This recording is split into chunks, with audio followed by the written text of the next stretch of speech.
the Bible doesn't have a nice little template you can lay over your church and exactly determine. Yeah, it's over the line. Got to leave now. I mean, there are certain things that are pretty obvious.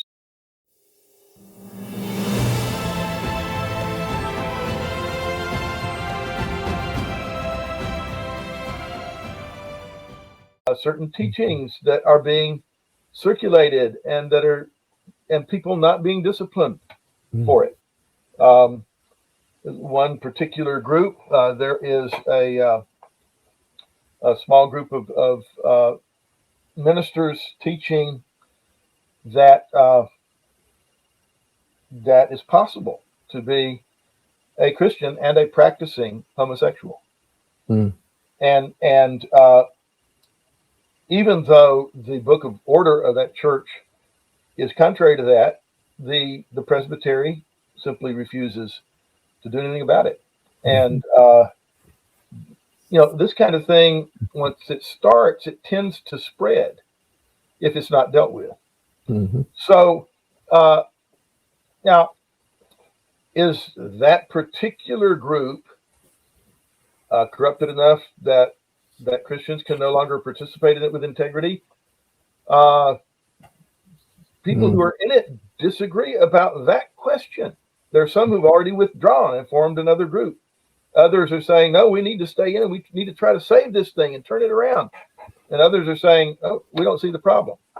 And it's not, the Bible doesn't have a nice little, template you can lay over your church and exactly determine. Yeah, it's over the line. Got to leave now. I mean, there are certain things that are pretty obvious that. Well, and you would think sexual immorality is one of those things that are pretty obvious. You would think. You would think today, yeah.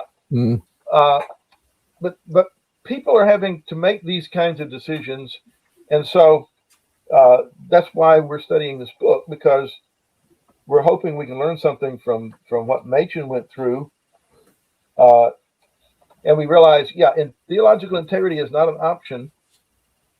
That's a solid truth. There is no perfect church. That's another pretty solid truth. And so how much imperfection, right. And what kinds of imperfection? That's maybe a better way to state that. And you're certainly you're certainly not always in a position where it's really easy to tell and where it's really clear.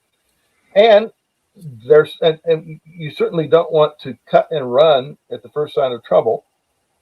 Godly people need to try to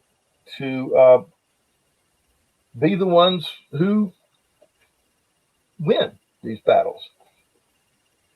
Now, one thing we learn from history and from Machen's part in that history is that there does come a point where the battle's lost and you have to move on.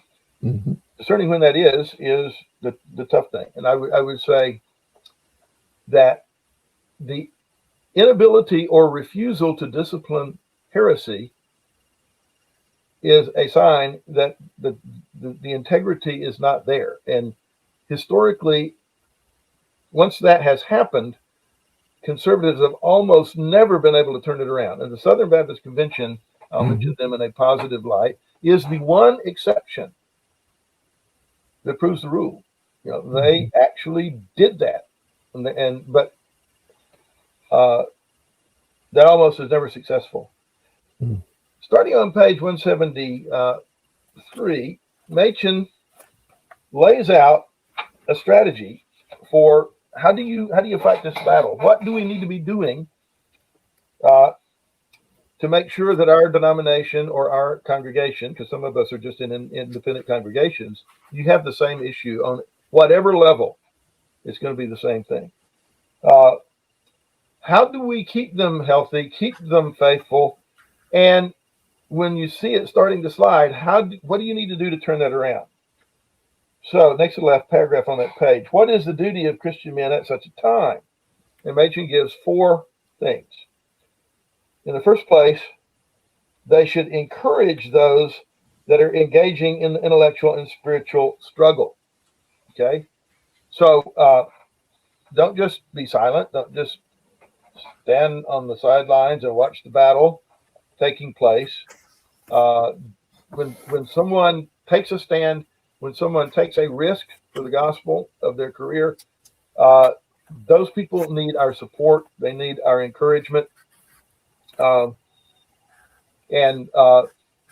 we need to identify them, come to their aid, make sure that they're supported financially, and that they don't end up feeling alone, which is very easy to do. I mean, I think a lot of us have been in positions where we felt very much alone in these kind of battles.